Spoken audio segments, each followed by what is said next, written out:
এটা কি মাছ রান্না করেছো? দেখতে তো অনেক সুন্দর হয়েছে, খেতেও মনে হয় সুস্বাদু হবে।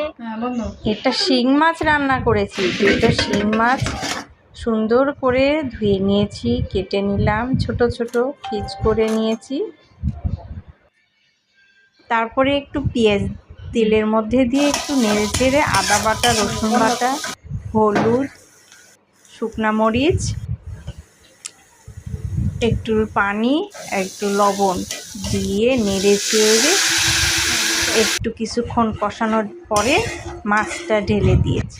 মাছটা দিয়ে একটু ভালোভাবে নেড়ে চেড়ে মাছের মধ্যে যেন ঝাল লবণটা সম্পূর্ণ ঢোকে, ওই জন্য একটু কষায় রাখা লাগবে। এর পানি একটু টকবকা হয়ে যাওয়ার পরে তেলটা যখন একটু উপরে উঠে আসবে তখন সুন্দর কালার চলে আসবে এবং রান্নাটাও হয়ে যাবে। এই পিসটা কি তুমি খাবে ভাত দিয়ে? মজা লাগবে ভাতের সঙ্গে। অনেক মজা।